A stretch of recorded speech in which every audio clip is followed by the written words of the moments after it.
Hello everyone, my name is Poonam and welcome back to my channel Smart Study with Harpi. So friends, आज का हमारा video संविधान से related है। संविधान में बात करी जाए तो हम लोग का चैप्टर नंबर 3 चल रहा था जिसका नाम था राज्य के नीति निर्देशक तत्व। इंग्लिश में बोले तो directive principle of state policy और इसको शॉर्ट फॉर्म में बोला जाता है DPSP, जिसके अंतर्गत जो कि अनुच्छेद हैं वो 36 से 51 तक हैं, जिसमें हम लोगों ने 36 से लेके 40 पूरा का पूरा पढ़ लिया था। आज के हमारी जो क्लास है वो 41 से लेके 51 तक के अनुच्छेद के बारे में है। ठीक है, सो इसको पढ़ने से पहले एक बार जो हम लोगों ने पिछली क्लास में पढ़ा था उसको रिकॉल कर लेते हैं क्विकली, है ना। चलिए, अनुच्छेद 36 में क्या कहा गया? अनुच्छेद 36 में कहा गया जो भी स्टेट है, स्टेट की परिभाषा के बारे में बात करी गई। यहाँ पर स्टेट का मतलब कोई भी पर्टिकुलर स्टेट नहीं है। ठीक है, यहाँ पर स्टेट का मतलब होता है जो भी सेंट्रल गवर्नमेंट है वो आ जाएगी, स्टेट गवर्नमेंट भी आ जाएगी, जो भी लोकल अथॉरिटी हैं, जैसे बिजली विभाग हो गया, है ना, मैंने बताया था, एयरपोर्ट अथॉरिटी हो गया, ये सारे लोग किसके अंतर्गत आएंगे? स्टेट के अंतर्गत आएंगे। आगे बात करते हैं 36 के बाद 37 में क्या कहा गया? तो 37 में कहा गया कि जो राज्य के नीति निर्देशक तत्व हैं ये गवर्नमेंट की मंशा पर डिपेंड है। ठीक है, वो चाहे तो दे और चाहे तो ना दे। अगर नहीं देती है तो आप इसके लिए कोर्ट का दरवाज़ा नहीं खटखटा सकते। कहने का मतलब न्यायालय में वाद योग्य नहीं है, ना ही इन्फोर्स कर सकते, इन्फोर्समेंट प्रवर्तनीय है। ठीक है, आगे बात करी जाए 36 37 हो गया। 38 में क्या कहा गया? 38 में कहा गया कि लोक कल्याण के लिए 3 प्रकार के न्याय दिए जाएंगे। कौन कौन से न्याय की बात करिए? सामाजिक, राजनीतिक, आर्थिक न्याय की बात करिए। ठीक है, लेकिन लोकतंत्र की बात करी जाए तो 2 प्रकार के लोकतंत्र की बात करता है DPSP। कौन कौन से? वो है सामाजिक और कौन सा है? आर्थिक है।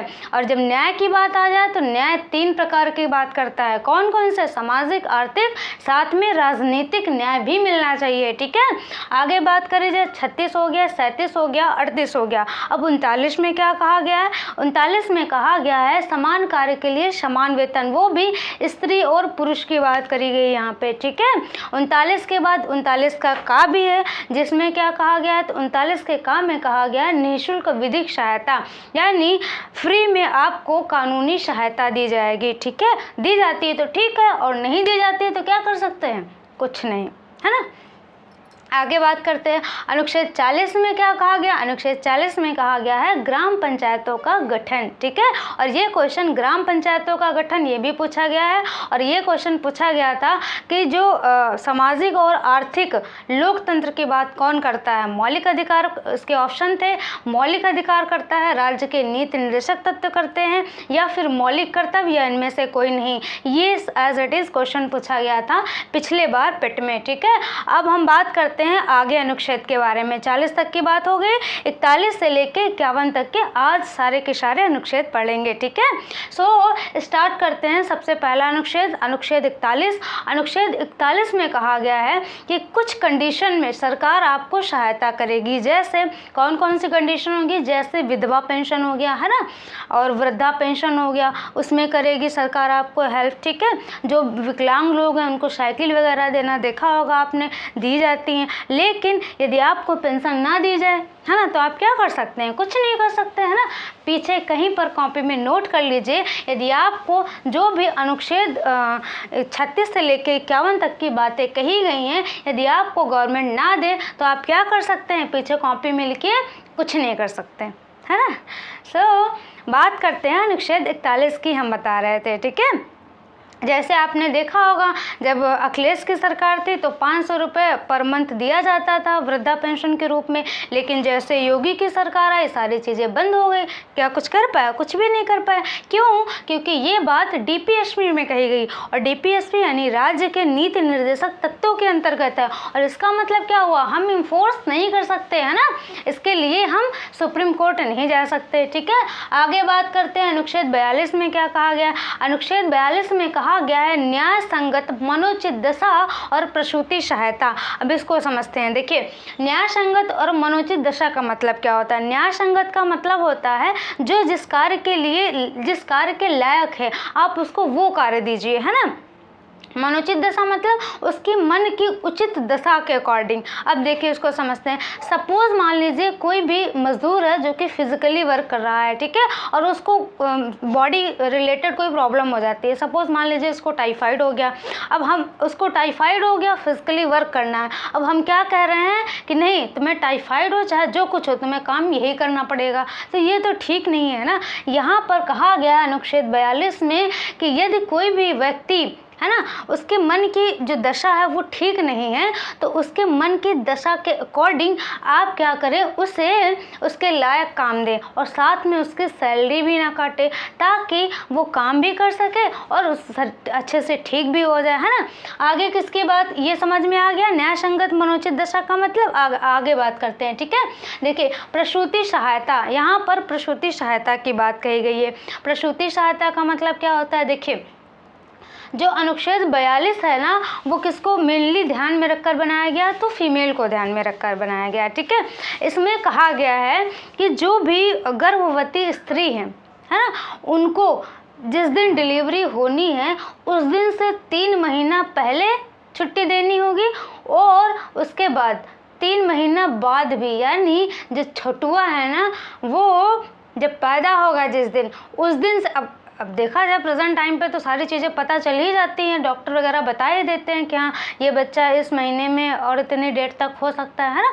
तो यहाँ पर कहा गया है कि जो छठुआ पैदा होना है ना, उसको उसकी मम्मी को डिलीवरी के 3 महीना पहले और 3 महीना बाद तक छुट्टी दी जाएगी और साथ में आप सैलरी भी नहीं काटेंगे, ठीक है। और इसके साथ साथ छठुआ की मम्मी को तो छुट्टी मिलेगी और साथ साथ जो छठुआ के पापा हैं, है ना, जिनका इस पूरे उसमें पूरा हाथ है ना, तो उनको भी अब 3 महीना छुट्टी नहीं दी जाएगी, है ना। उनको कि 3 महीना छुट्टी दी जाएगी, उनको कहा गया है अनुच्छेद 42 में कि 3 महीना छुट्टी तो नहीं दी जाएगी, लेकिन डिलीवरी के 15 दिन पहले और 15 दिन बाद तक छुट्टी दी जाएगी और साथ में सैलरी नहीं काटी जाएगी। क्यों ऐसा कहा गया है, क्योंकि देखिए अब जिसकी वाइफ होती है उसको कहीं ना कहीं हेडेक तो होता ही है कि अब लाना ले जाना, आज होगा कि कल होगा, कि ऑपरेशन से होगा या फिर नॉर्मल डिलीवरी होगी, थोड़ा सा हेडेक हो जाती है, जिसके कारण वो जो व्यक्ति है, यानी जो इस लेडी का हस्बैंड है, वो थोड़ा मतलब अच्छे से ड्यूटी नहीं कर पाता, माइंडली डिस्टर्ब रहता है। इस वजह से इस चीज़ को ध्यान में रखकर अनुच्छेद 42 में कहा गया कि जो भी लेडी है गर्भवती, उसको तो 3 महीना पहले और 3 महीना बाद छुट्टी दी जाएगी और साथ साथ उसके जो भी हस्बैंड है उसको भी 15 दिन पहले और 15 दिन बाद की छुट्टी दी जाएगी और साथ में सैलरी नहीं काटी जाएगी। देखिए अच्छा है ना संविधान। लेकिन अगर नहीं भी देते हैं तो आप फोर्स नहीं कर सकते, क्योंकि ये DPSP के अंतर्गत है ना। वैसे दिया जाता है, ये चीज़ तो आपने देखा ही होगा, अगर कोई लेडी गर्भवती है तो दिया जाता है ये, ठीक है।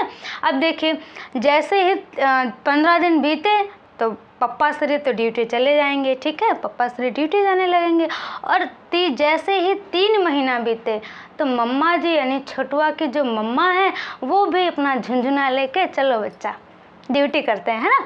सो ये है अनुच्छेद 42 के अंतर्गत। समझ में आया आपको अनुच्छेद 42 क्या है। अनुच्छेद 42 में कहा गया है कि जो भी लेडी है उसकी बात करी गई है, गर्भवती स्त्री की बात कही गई और साथ में अब जैसे मान लीजिए कोई गर्भवती स्त्री है, आप उसको कोई भारी काम में लगा देंगे तो ये क्या उसके मन की जो उचित दशा, जो भी दशा है उसके अकॉर्डिंग सही है गलत है ना। तो यही चीज़ यहाँ पे कही गई है। अब देखिए यहाँ पर एक बार UPSC में क्वेश्चन पूछा गया। क्वेश्चन था कि निम्नलिखित में कौन सा DPSP के अंतर्गत नहीं है। ऑप्शन देखिए, पहला ऑप्शन क्या था, ग्राम पंचायत। दूसरा ऑप्शन क्या था, शिशु प्रसूति, है ना। तीसरा ऑप्शन क्या था, तीसरा ऑप्शन था स्त्री और पुरुष के लिए समान वेतन। और चौथा ऑप्शन कोई भी रख लेते हैं, इसी में मान लेते हैं पोषाहार। चौथा ऑप्शन में याद नहीं आ रहा, मैंने यहाँ पे लिखा है पोषाहार, ठीक है। अब आप बताइए यहाँ पर कौन सा ऑप्शन सही होगा। ग्राम पंचायत सही होगा, ग्राम पंचायत DPSP के अंतर्गत नहीं आता है। दूसरा शिशु प्रसूति सही होगा, या फिर स्त्री और पुरुष के लिए समान कार्य के लिए समान वेतन ये सही होगा, या फिर पोषायुक्त आहार 47 के अंतर्गत है। तो देखिए अब यहाँ पे क्या हुआ, बच्चे हो गए कंफ्यूज, क्यों? क्योंकि हम लोग जनरली यही तो करते हैं, बस अनुच्छेद है, रट लो, काम खत्म, है ना। अगर समझ के पढ़ेंगे तो यहाँ पर आप एक चीज़ नोटिस करेंगे। देखिए पहला क्या है, ग्राम पंचायत।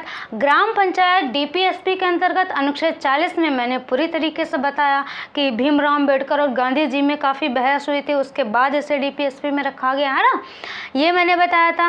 तो इसका मतलब क्या, अनुच्छेद 40 की बात करें 36 से 51 तक तो यही है, तो इसका मतलब ये तो है ही है इसमें राज्य के नीति निर्देशक तत्व में, है ना। आगे बात करते हैं स्त्री, अब शिशु, दूसरे की भी बात कर लेते हैं ना, शिशु प्रसूति। तो प्रसूति तो हमने पढ़ा ही है भैया, ये देखो यहाँ पे प्रसूति है ना। लेकिन अभी देखते हैं आगे क्या है, स्त्री व पुरुष के लिए समान, स्त्री व पुरुष हो उसके लिए समान कार्य के लिए समान वेतन। अब ये भी हम लोगों ने पढ़ा, अनुच्छेद 39 के अंतर्गत है, तो ये भी सही है, डीपीएसपी के अंतर्गत आता है। आगे बात करते हैं पोषायुक्त आहार, अभी आगे पढ़ेंगे, अनुच्छेद 47 के अंतर्गत है। तो आपके दिमाग में क्या आता होगा, ये जो क्वेश्चन बना है कि निम्नलिखित में कौन डीपीएसपी के अंतर्गत नहीं है, ये गलत है ना। बिल्कुल आएगा माइंड में, क्योंकि सारी चीज़ें तो यहाँ हैं। लेकिन देखिए जो यूपीएससी है ना, वो देखता है कि आपकी निगाहें कहाँ जाती हैं, मतलब आप सिर्फ रट के आए हैं या किसी चीज़ को समझ के आए हैं, आपका माइंड कितना वाइड है, कहाँ तक आप सोच सकते हैं, है ना। आपकी निगाहें जो है ना वो कैसी होनी चाहिए, चील की तरह होनी चाहिए। देखिए यहाँ पे कैसे सारी चीज़ें समझ में आया, ग्राम पंचायत हो गया, स्त्री और पुरुष के लिए समान कार्य के लिए समान वेतन, पोषायुक्त आहार, ये सारी चीज़ें हो गई। यहाँ देखिए दूसरा जो ऑप्शन है उसमें लिखा हुआ है शिशु प्रसूति। क्या लिखा हुआ है, शिशु प्रसूति। अब ये बताइए जो छुटुआ है यानी जो छोटा बच्चा है उसकी कौन सी प्रसूति होगी, है ना। जो गर्भवती स्त्री है उसकी बात करी गई है, यहाँ छोटे बच्चे की कौन सी प्रसूति होगी। कौन सा ऑप्शन होगा, शिशु प्रसूति होगा। ठीक है, शिशु प्रसूति नहीं होता है, कॉमन सेंस लगाएंगे आप तो समझ पाएंगे कि छोटे बच्चे की कोई प्रसूति नहीं होती है। यहाँ पर किसकी बात करी गई, फीमेल की बात, वो भी गर्भवती स्त्री की बात करी गई। ठीक है, ये था अनुच्छेद 42 और ये था थोड़ा सा ज़्यादा नहीं लेकिन थोड़ा सा कॉम्प्लिकेटेड क्वेश्चन था। बस कॉम्प्लिकेटेड बिल्कुल नहीं था, वहाँ पे सिर्फ दिमाग लगाना था, है ना, वाइड सोचना था। अगर हम थोड़ा सा, वही है ना, साफ माइंड जिसका होगा तो आराम से कर लेगा, और ऐसे होगा तो उसको लगेगा कि क्वेश्चन में गलत है ना। अब आगे बात करते हैं अनुच्छेद 43 में क्या कहा गया। अनुच्छेद 43 में कहा गया है निर्वाह योग्य मजदूरी। ठीक है, निर्वाह योग्य मजदूरी। अब देखिए इसका मतलब क्या हुआ, निर्वाह योग्य मजदूरी का मतलब ये है कि जो भी इंसान आपके यहाँ मजदूरी कर रहा है ना, उसको इतना वेतन दिया जाए कि उसका जो जीवन है ना वो चल सके, है ना, वो अपने जीवन का निर्वाह कर सके, है ना। ये कहा गया है अनुच्छेद 43 में कहा गया है, और इसी के अंतर्गत आएगा मनरेगा, है ना। मनरेगा में यही तो होता था, लेकिन देखा जाए जो भी पैसे दिए जाते थे उससे क्या निर्वाह हो सकता था। लेकिन यहाँ पे कहा गया है अनुच्छेद 43 में कि निर्वाह योग्य मजदूरी, यानी कि जो भी मजदूर है उसको इतनी सैलरी दी जाए, मजदूरी के साथ इतनी सैलरी दी जाए कि उसका जो जीवन है वो चल सके। ठीक है, अब देखिए जो अनुच्छेद 43 है और अनुच्छेद 25 थोड़ा थोड़ा मैच करता है। अनुच्छेद 25 में हम लोगों ने क्या पढ़ा था, किसी के साथ आप बेगारी नहीं करा सकते। बेगारी का मतलब क्या होता है, काम करा लेना, पैसा ना देना, या फिर जो भी मजदूरी है उसके अकॉर्डिंग कम पैसा देना, क्या कहलाता है, बेगारी कहलाता है। अब मान लीजिए कोई आपके यहाँ ठीक है, मान लीजिए कोई आपके यहाँ मतलब सुबह से लेकर शाम 10 बजे तक काम करता है और उसको आप 8 रुपये पकड़ा दिए, तो यहाँ पर देखिए जो अनुच्छेद 25 की बात करी जाए तो वहाँ कहा गया है कि आप फ्री में काम नहीं करा सकते। तो वहाँ के हिसाब से तो ठीक है कि सारा दिन उसने काम किया, हम उसको 8 रुपये पकड़ा दिए, 5 रुपये पकड़ा दिए, ठीक है। लेकिन जो अनुच्छेद 43 है ये क्या कहता है, क्या किसी का गुजारा 5 रुपये में हो सकता है, नहीं हो सकता है ना। तो अनुच्छेद 43 कहता है कि आप जो भी मजदूर है उससे जो भी मजदूरी कराएंगे उसको इतनी सैलरी ज़रूर देंगे कि उसका जीवन यापन हो सके, ठीक है। लेकिन देखा जाए तो यहाँ पर कहाँ, वो एक तो ये डीपीएसपी के अंतर्गत, दूसरी चीज़ शोषण भी किया जाता है। देखा होगा कि बहुत सारे लोग बीएड बीटीसी या फिर बीटेक वगैरह करके आते हैं और वोडाफोन कंपनी में, हेलो मैं ओडा से बोल रहा हूँ, आपकी क्या सेवा कर सकता हूँ, मरने के लिए 1 दवाएँ, जान लेने के लिए 2 दवाएँ, डॉट डॉट ऐसे करके सारी चीज़ें चलती रहती है ना। तो देखा जाए कि इतनी पढ़ाई लिखाई करके आते हैं, लेकिन क्या उनको सैलरी उनके काम के अकॉर्डिंग मिलती है? उनको नहीं मिलती है ना। जो भी योग्यता है उसके अकॉर्डिंग मिलती है? नहीं मिलती है। लेकिन जो अनुच्छेद 43 है हमारे संविधान में, वो ये कहता है कि आप उतना वेतन ज़रूर दें मज़दूर को जितना आपने काम कराया। कहने का मतलब ओवरऑल ये है कि उसका जीवन यापन चल सके, ठीक है। आगे मैंने लिखा है इतना वेतन दिया जाए कि वो परिवार चला सके, ठीक है। और एग्जाम्पल के रूप में मैंने बताया कुटीर उद्योग हो गए और साथ में मनरेगा, ठीक है। मनरेगा इसी के अंतर्गत आएगा। अब क्वेश्चन अगर ये पूछ लिया जाए कि मनरेगा किस अनुच्छेद के अंतर्गत आएगा, तो दिमाग खाली, है ना। दिमाग में रखिए कि मनरेगा किसके अंतर्गत आएगा? अनुच्छेद 43 के अंतर्गत आएगा, ठीक है। आगे बात करते हैं अनुच्छेद 43 का का। अब जहाँ पे काखा गागा आ जाए ना, दिमाग में तुरंत रख लो कि ये बाद में जोड़ा गया, है ना। देखिए इसमें क्या कहा गया, का में कहा गया है उद्योग प्रबंधन में कामगारों की भागीदारी। अब इसका मतलब क्या हुआ? इसका मतलब ये है जो भी मैनेजमेंट है ना, उसमें जो भी आपके एम्प्लॉय हैं यानी जो काम करने वाले हैं ना, उनकी भी भागीदारी ज़रूरी है। आप उनसे भी, जैसे मान लीजिए आप बना रहे हैं कि इतने बजे आना है, जो भी एम्प्लॉय हैं काम करने वाले, तो एक बार उनसे भी पूछ लो। यहाँ पे कहा गया है कि आप जो भी मैनेजमेंट करते हैं उसमें आपके जो भी मज़दूर हैं, जो भी काम करने वाले हैं, उनसे भी सलाह लें। लेकिन लिया कहाँ जाता है? सिर्फ यहाँ पे लिखा हुआ है ना। बड़ी बड़ी कंपनियों में कहाँ लिया जाता है? तो समझ सकते हैं आप इस चीज़ को। तो अनुच्छेद 43 में क्या कहा गया है कि उद्योग प्रबंधन में जो भी मैनेजमेंट है उसमें आप जो भी एम्प्लॉय हैं, जो भी कामगार हैं यानी जो मजदूर हैं, वो उनकी भागीदारी भी ज़रूरी है। आप उनको भी पार्टिसिपेट करिए। कहने का मतलब उनसे भी सलाह लीजिए, ठीक है। आगे बात करते हैं अनुच्छेद 44। अनुच्छेद 44 में क्या कहा गया है? समान सिविल संहिता। इसका मतलब क्या होता है? इसका मतलब होता है कि सभी धर्मों के लिए एक समान कानून व्यवस्था, ठीक है। अब यहाँ पर फिर धार्मिक वाली बात आ जाती है। तो देखिए अभी ये लागू नहीं है, गवर्नमेंट चाह रही है कि समान सिविल संहिता लाए। हिंदू जो मुस्लिम हैं इनके लिए अलग अलग कानून ना हो। देखा जाए तो अभी पर्सनल लॉ है ना। अब ये क्यों है, पहले क्यों नहीं लाया गया? क्योंकि जब हमारा देश आज़ाद हुआ था ना, तो हिंदू मुस्लिम और बहुत ज़्यादा मार काट, इसको मारो उसको काटो, ये सब बहुत चल रहा था। तो ये जो उस समय की कंडीशन थी ना, उसको देखकर जो हमारे संविधान निर्माता थे उन्होंने सोचा यदि हम इस समय ये लागू कर देंगे तो बहुत ही दिक्कत खड़ी हो जाएगी। इसलिए उन्होंने सोचा कि इसको DPSP में रख देते हैं। उसके बाद जब सारी कंडीशन नॉर्मल हो जाएंगी तो जो भी स्टेट गवर्नमेंट या सेंट्रल गवर्नमेंट जो भी होगी, वो यहाँ पे स्टेट की बात करी गई है ना, जहाँ जो डेफिनेशन है वो स्टेट है। और स्टेट के अंतर्गत मैंने बताया कि कोई भी पर्टिकुलर स्टेट नहीं आता है, ठीक है। लेकिन यहाँ पे central government, state government, local authority, तो जो भी स्टेट गवर्नमेंट है वो अगर वहाँ की कंडीशन ठीक ठाक है तो वो क्या कर सकते हैं? समान सिविल संहिता ला सकती है, ठीक है। और सबसे पहले अब देखा जाए समान सिविल संहिता जो है वो कहाँ लागू, गोवा में लागू हो चुकी है, लेकिन अभी अपने यहाँ नहीं है, यूपी वगैरह में। क्यों नहीं है? क्योंकि यहाँ इस जो स्टेट की मंशा पर डिपेंड है वो चीज़, है ना। वो चाहे तो लागू करे, वो चाहे तो ना लागू करे।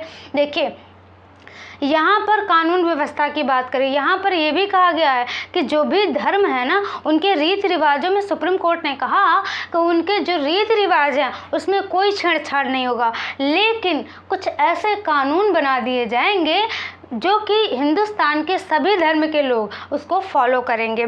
जैसे विवाह का कानून, भैया ये नहीं कि हिंदू धर्म में एक ही शादी कर सकते हैं और मुस्लिम में 50 शादी कर लें। अब आप ही 50 कर लेंगे तो फिर बाहर जो और भी लोग हैं वो बाहर से लाएंगे, है ना। चीन से लाएंगे, नेपाल से लाएंगे। आप एक बार सोच के देखिए, अब जनसंख्या ही घट जाएगी तो लाना तो पड़ेगा। तो यहाँ पे कहा गया है कि जो विवाह के रूल रेगुलेशन है वो सभी के लिए एक होंगे। ऐसा नहीं कि कोई 10 करे कोई 1 करे, ठीक है। आगे बात करें जाए तलाक वगैरह, तलाक के जो रूल रेगुलेशन है वो सभी के लिए एक होंगे, है ना। अब यहाँ पर जो 3 तलाक है उसमें 3 चीज़ें थी, तलाक़ हसन, तलाक़ आहसन और तलाक़ विद्दत, जिसमें तलाक़ विद्दत को ख़त्म किया गया है।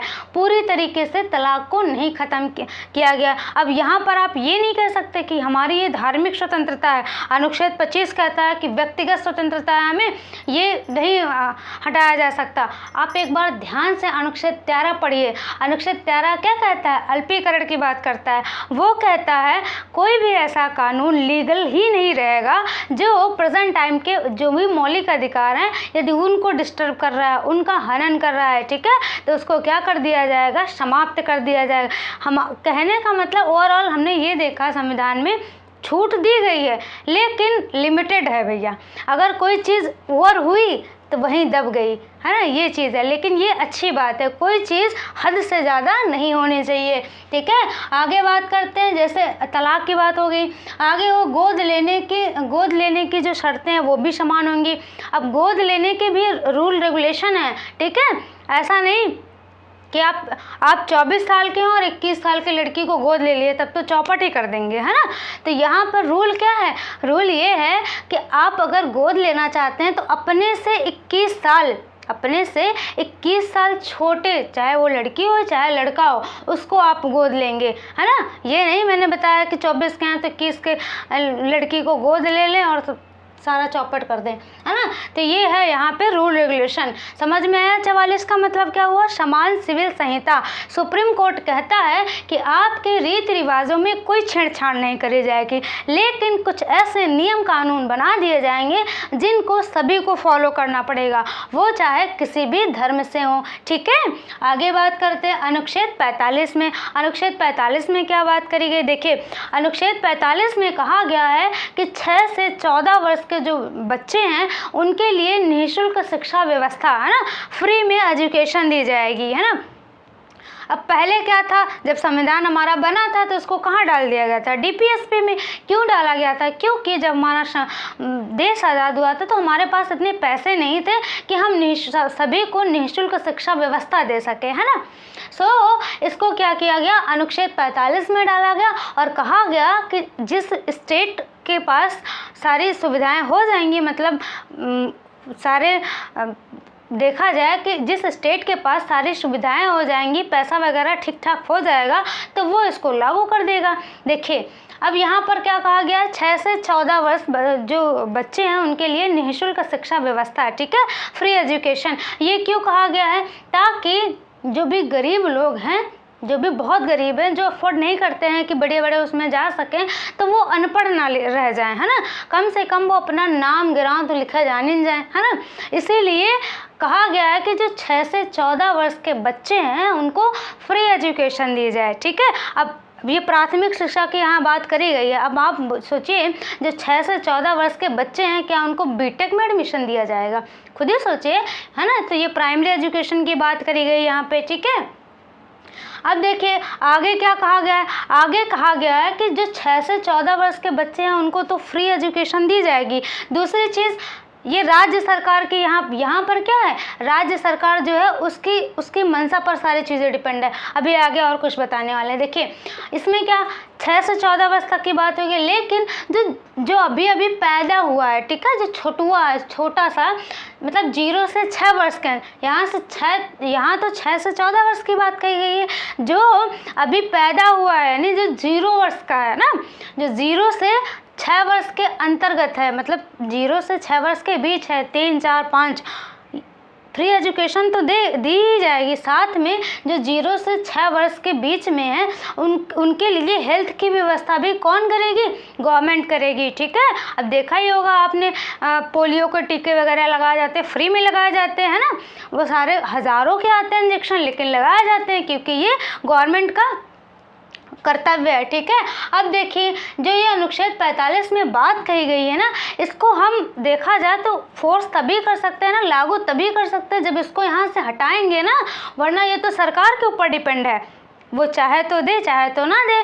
तो देखिए इसके लिए 86वां संविधान संशोधन 2002 करा गया और फिर जो ये 6 से 14 वर्ष और 0 से 6 वर्ष के जो बच्चे हैं यानी हेल्थ और निःशुल्क फ्री एजुकेशन की जो बात करी गई है, इसको उठाकर कहाँ रख दिया गया? मौलिक अधिकार में रख दिया गया। किस अनुच्छेद के अंतर्गत? 21A के अंतर्गत रखा गया। 21 का ए बोलो चाहे 21 का बोलो चाहे 21 का फर्स्ट बोलो, ठीक है, उसके अंतर्गत रखा गया। और वहाँ पर रखने का मतलब क्या हुआ? यदि आपको कोई भी फ्री एजुकेशन नहीं देता है तो आप डायरेक्ट सुप्रीम कोर्ट जा सकते हैं। समझ रहे हैं इस चीज़ को?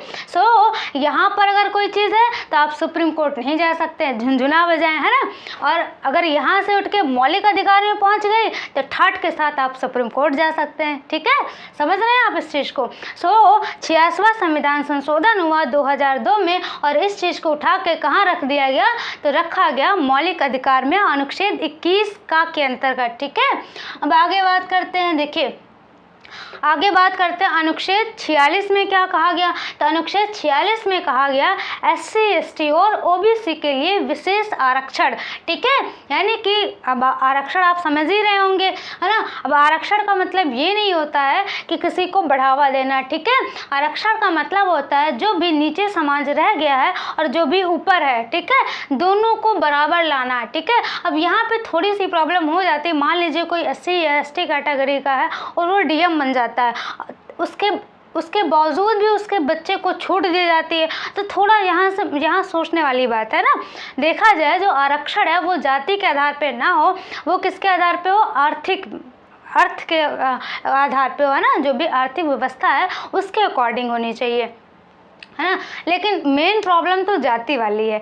जाति है तो आरक्षण है। आपने देखा होगा जिसको जाति के आधार पे जिसको सम्मान मिलता है उसको संविधान में नहीं है ना, संविधान में छूट नहीं है। अब देखिए भैया बड़े बड़े जो कास्ट वाले लोग हैं उनको ऐसे ही जितना सम्मान जितना बढ़ावा दिया जाता है, मतलब जितना ऐसे सम्मान दिया जाता है उतना क्या संविधान देता है? नहीं देता है। यानी जिसको समाज में छूट दी गई है उसको संविधान ने छूट नहीं दिया है और जिसको संविधान ने छूट दिया है उसको समाज ने छूट नहीं दिया। समझ में आई बात? कहने का मतलब जो समाज में ऊंचा है जाति के आधार पे वो संविधान में नीचे है। SC ST की बात करी जाए तो ये समाज में नीचे है लेकिन संविधान के हिसाब से ऊपर है। तो यहाँ पर भेदभाव वाली बात नहीं है। बस ये चीज़ आ जाती है यहाँ पर कि यदि कोई चाहे SC कैटेगरी का हो चाहे SC का हो चाहे OBC का हो, यदि वो मतलब काफ़ी ऊंचे पद पे पहुंच जाता है उसके बाद उसके बच्चों को अगर छूट दी जाती है तो थोड़ा यहाँ पे सोचने वाली बात है ना।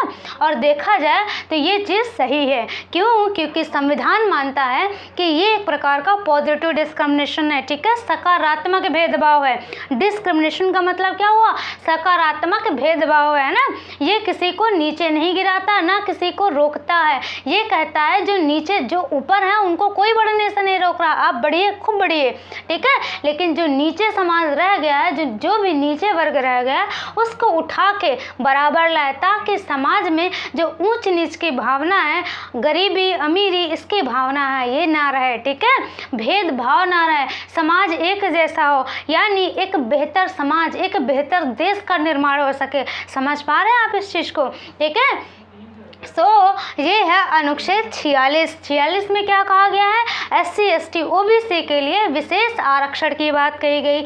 आगे बात करते हैं अनुच्छेद 47 में क्या कहा गया है? तो अनुच्छेद 47 में कहा गया है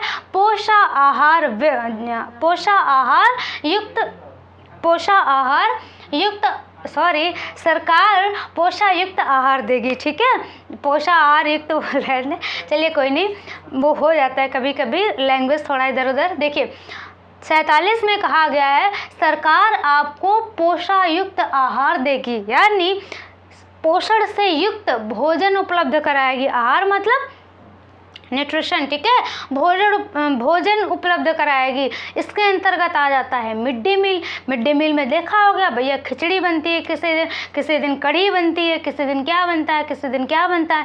7 दिन की पूरी लिस्ट रहती है कि आज ये बनेगा, दे या ना दे उसके बाद अलग, लेकिन लिस्ट तो पूरी होती है। हमने भी देखा है इस चीज़ को। जब हम लोग की ट्रेनिंग चल रही थी तो अनुच्छेद 47 में क्या कहा गया है कि सरकार आपको पोषायुक्त आहार देगी और अगर नहीं देती है तो क्या करेंगे?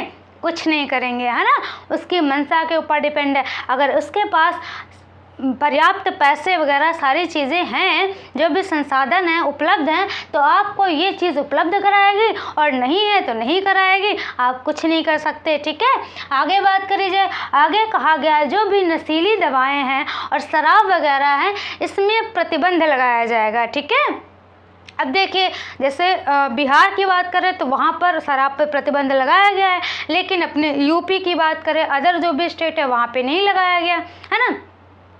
अब ये क्यों नहीं लगाया, आपको समझ में आया? क्योंकि DPSP के अंतर्गत है। ये स्टेट गवर्नमेंट जो भी है उसके ऊपर डिपेंड करता है, वो चाहे तो लगाए चाहे तो ना लगाए। और देखा जाए तो यहाँ से अर्निंग ज़्यादा होती है ना, अर्निंग ज़्यादा होती है। अब ज़्यादा अर्निंग होती है तो सेंट्रल गवर्नमेंट को पैसा दिया जाता है, और उसका देखा जाए तो काफ़ी हद तक स्टेट गवर्नमेंट को मिलता है। लेकिन यहाँ पर एक चीज़ और सुविधा है, यदि कोई भी स्टेट गवर्नमेंट इस शराब वगैरह पे प्रतिबंध लगाती है ना, तो उसको मतलब अब देखा जाए तो पैसा वगैरह तो कम हो ही जाएगा थोड़ा बहुत, तो जो सेंट्रल गवर्नमेंट है उसको छूट देगी, है ना, ये भी है। अब आगे बात करते हैं, ये है अनुच्छेद 47। अनुच्छेद 47 में बोला गया है कि सरकार आपको पोषायुक्त आहार देगी, है ना, और नहीं देगी तो आप कुछ नहीं कर सकते हैं। दूसरी चीज़ कही गई है जो भी नशीली दवाएं हैं उन्हें प्रतिबंध लगाएगी, साथ का साथ शराब वगैरह। आगे बात करते हैं अनुच्छेद 48। अनुच्छेद 48 में क्या कहा गया है? अनुच्छेद 48 में कहा गया है कृषि तथा पशुपालन को संगठन या का संगठन। ठीक है, जो कृषि है और पशुपालन है उनका संगठन, यानी कृषि को बढ़ावा देना। ठीक है, और दूसरा है जो भी आर्थिक महत्व के पशु हैं उनको बढ़ावा देना। अब देखिए इसको समझते हैं। कृषि तो आपको समझ में आ रही होगी। कृषि को बढ़ावा देने के लिए ही हरित क्रांति आई थी। ठीक है, अगर क्वेश्चन ये पूछा जाए कि जो हरित क्रांति थी वो किस अनुच्छेद के अंतर्गत लाई गई थी? अनुच्छेद 48 के अंतर्गत कृषि को बढ़ावा देने के लिए हरित क्रांति लाई गई थी। ठीक है, अब आगे बात करते हैं जो नाबार्ड है। नाबार्ड एक क्या है? बैंक है जो कि क्या करती है? कृषि जो किसान लोग हैं ना, कृषि से संबंधित है, लोन वगैरह देती है। किस लिए? कृषि को बढ़ावा देने के लिए। साथ का साथ देखा जाए जो कृषि है यानी कि कृषि वगैरह में जो GST है ना वो भी कम है। ठीक है, क्यों कम है? क्योंकि ये सारी चीज़ें क्या कर रही हैं? कृषि को बढ़ावा दे रही हैं। अगर खेत में उगेगा नहीं तो हम खाएंगे क्या? क्या पैसे खाएंगे, है ना। तो समझ रहे हैं आप इस चीज़ को। अनुच्छेद 48 में क्या कहा गया है? कृषि को बढ़ावा देने की बात कही गई। और दूसरा पशुपालन, जो भी आर्थिक महत्व के पशु हैं उनको क्या पालन करने के लिए बढ़ावा दिया गया है, पालने पोषने के लिए। अब ठीक है, मान लीजिए जो आर्थिक महत्व का मतलब समझ रहे हैं? आर्थिक महत्व का मतलब दूध देने वाले जो दुधारू पशु हैं, है ना। ठीक है, जो दूध देने वाले हैं उनको नहीं मारेंगे, जैसे गाय वगैरह ठीक है दूध देती है उसको नहीं मारेंगे, है ना। तो क्या सिर्फ गाय दूध देती है कि बकरी दूध नहीं देती है, उसको मार देंगे क्या? तो उसको भी नहीं मारेंगे। ठीक है, यहाँ सारी चीज़ें कही गई हैं। तो ठीक है, मान लिया दुधारू पशु हो गया, ये चीज़ हो गया। अब दुधारू पशु हो गया, ये बात तो समझ आ जाती है कि हम यहाँ नहीं मारेंगे। अब एक बार हो गया कोर्ट केस कि ठीक है दुधारू पशु तो नहीं मारेंगे, लेकिन जो जैसे गाय के मूत्र वगैरह से देखिए कितनी सारी औषधि वगैरह बनती है ना, तो वो भी तो आर्थिक महत्व का हुआ। अगर दूध नहीं दे रही है, जब तक दूध दे रही है तब तक तो ठीक है हम नहीं मारेंगे, लेकिन जब दूध देना बंद कर दे तब क्या